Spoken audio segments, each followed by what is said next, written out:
मध्य प्रदेश में बीजेपी ने 230 में से 163 सीटें जीतकर अपना परचम लहराया है। अभी तक सीएम के लिए सबसे वजनदार नेता शिवराज सिंह चौहान ही बनकर उभरे हैं, लेकिन अब शिवराज कह रहे हैं कि वो सीएम के लिए दावेदार नहीं है। सवाल है क्यों?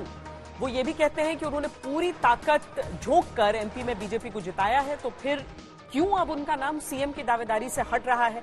अगर शिवराज नहीं तो कौन? अगर कोई पुराना चेहरा नहीं तो फिर नया चेहरा कौन? आइए देखते हैं हमारी ये स्पेशल रिपोर्ट। शिवराज सिंह चौहान, नरेंद्र सिंह तोमर, प्रहलाद पटेल,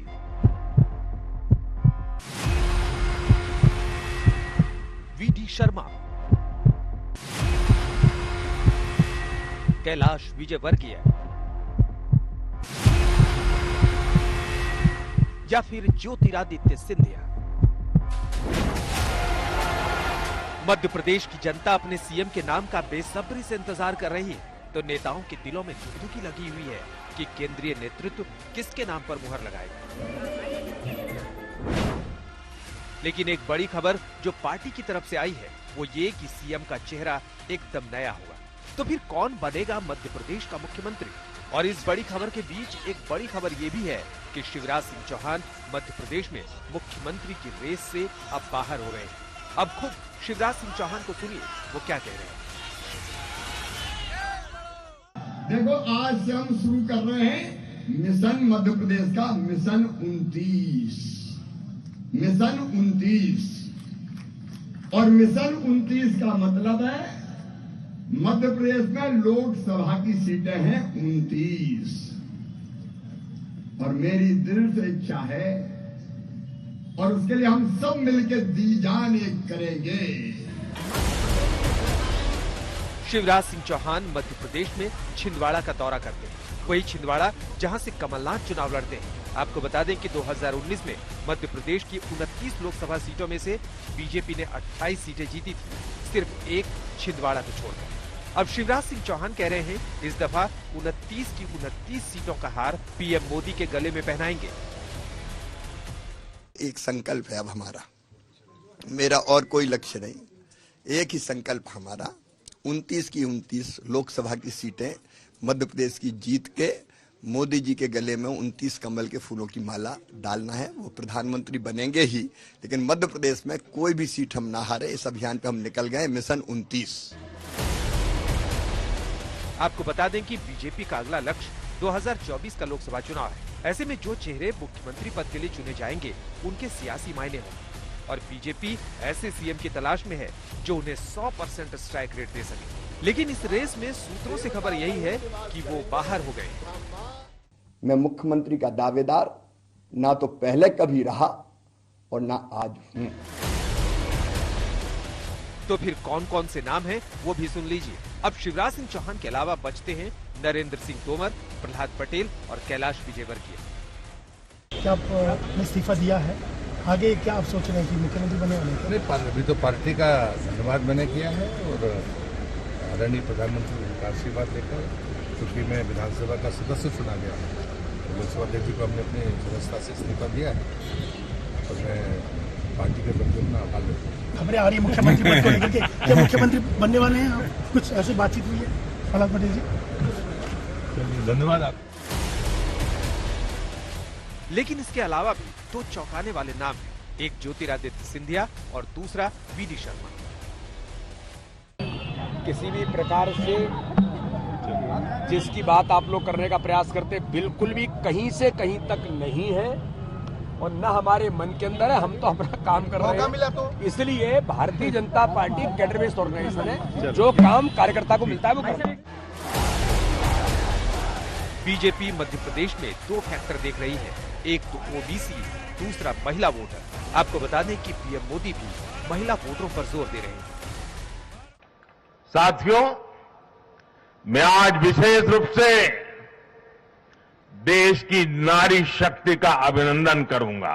आज हर बहन बेटी को साफ साफ लगता है कि बीजेपी ही नारी गरिमा, नारी सम्मान, नारी सुरक्षा की सबसे बड़ी गारंटी है। आपको बता दें कि भारत के हर राज्य में महिलाओं का वोट 50%। किसी भी राज्य में ये 3 या 5% टिल्ट या बदल जाता है तो वो निर्णायक हो जाता है। साथ ही विपक्ष ओबीसी की राजनीति भी कर रहा है। ऐसे में हो सकता है कि मध्य प्रदेश में 2024 को ध्यान में रखते हुए या तो ओबीसी चेहरा सामने आ सकता है या फिर कोई महिला चेहरा भी हो सकता है। वैसे मध्य प्रदेश से सांसद रीति पाठक ने इस्तीफा दिया है। छिंदवाड़ा से रवीश पाल सिंह के साथ आज तक ब्यूरो।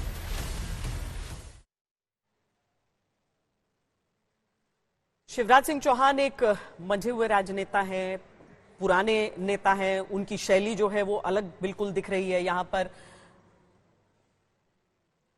उनकी शैली बिल्कुल अलग दिख रही है, बहुत सकारात्मक दिख रही है। हेमेंद्र, समझेंगे कोई फर्क पड़ेगा केंद्रीय नेतृत्व को इन बातों से?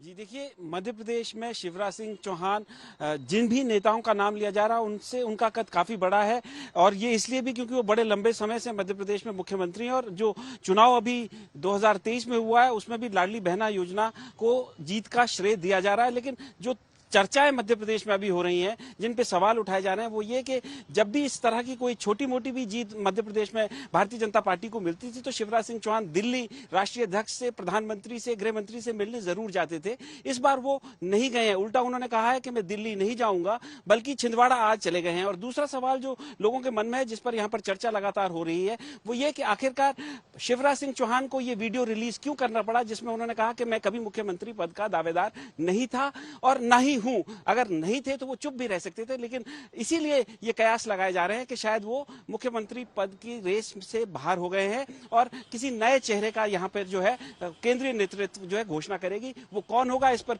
किसी को कोई आइडिया नहीं है, किसी को कुछ भी मालूम नहीं है, लेकिन चर्चाएं बहुत सारे नामों की हो रही हैं। जैसे कि आपने बताया, नरेंद्र सिंह तोमर की भी बात हो रही है, उनके बेटे के वीडियो आए थे तो इसलिए वो थोड़ा पिछड़ भी सकते हैं। बीडी शर्मा जी की भी बात हो रही है, प्रहलाद पटेल की भी बात हो रही है। लेकिन सुमेर सिंह सोलंकी जो राज्यसभा के सांसद हैं और आरएसएस पृष्ठभूमि से आते हैं और पहले प्रोफेसर रह चुके हैं और आदिवासियों के लिए उन्होंने बहुत सारे काम किए, उनका भी बीच में नाम चल रहा है। और एक डार्क हॉर्स के तौर पर ज्योतिरादित्य सिंधिया का भी नाम चल रहा है, क्योंकि ज्योतिरादित्य सिंधिया से जोड़कर ये बात कही जा रही है कि यदि वसुंधरा राजे सिंधिया को राजस्थान में मुख्यमंत्री नहीं बनाया जाता है, जैसे कि कहा जा रहा है कि ओल्ड गार्ड को हटा दिया जाएगा, तो एक सिंधिया परिवार से एक व्यक्ति का, जो कि ज्योतिरादित्य सिंधिया, उनका मध्य प्रदेश में मौका उनको मिल सकता है। उनकी छवि भी साफ है और 2024 के लिए वो अच्छा खासा परफॉर्म भी कर सकते हैं, क्योंकि 2018 में जब वो कांग्रेस पार्टी की तरफ से कमलनाथ के साथ मैदान में उतरे थे तो भारतीय जनता पार्टी ने कमलनाथ को अपना दुश्मन नहीं माना था, अपना प्रतिद्वंदी नहीं माना था और नारा दिया था कि माफ करिए महाराज, हमारे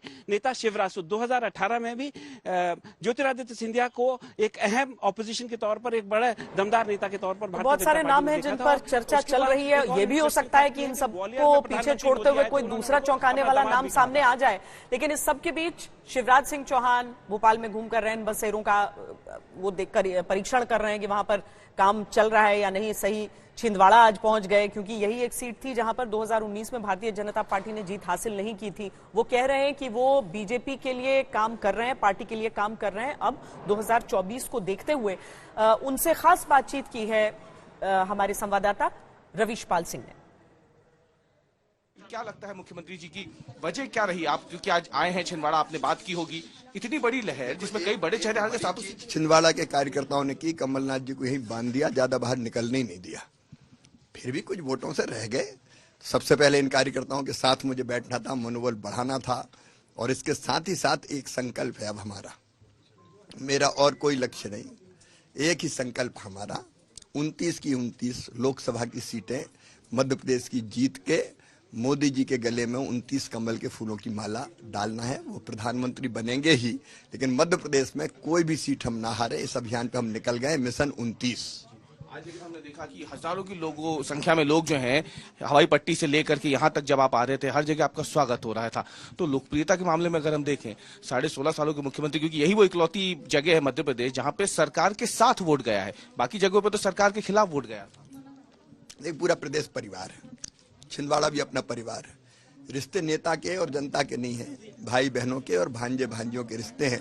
इसी परिवार के लिए मैं जीता हूं और इसी परिवार के लिए मैं जीऊंगा। इस बार जो पूरे चुनाव प्रचार में आपने जिस तरीके से परिवार के सदस्य के तौर पे पूरी जनता को देखा था, आप बार बार कहते भी थे कि मैं सरकार नहीं परिवार चलाता हूं, इसका एक व्यापक असर होता आपको दिखा इस चुनाव में? हम सचमुच में परिवार बन गए, कोई दूरी ही नहीं बची। आपने देखा कि जब हम मिलते हैं जनता से तो कोई नेता और जनता थोड़ी मिलती है, मामा मिलता है, भैया मिलता है, बुजुर्गों का बेटा मिलता है। एक सवाल ये था कि जो खबरें निकल के आ रही हैं दिल्ली से कि मुख्यमंत्री के नाम को लेकर के कि कोई नया नाम सामने आ सकता है, नए चेहरे सामने आ सकते हैं, इसको क्या आप कैसे देखते? मैं भारतीय जनता पार्टी के माध्यम से एक बड़े मिशन के लिए काम कर रहा हूं। उस मिशन में मैं कहाँ रहूंगा इसकी चिंता मैंने कभी नहीं की।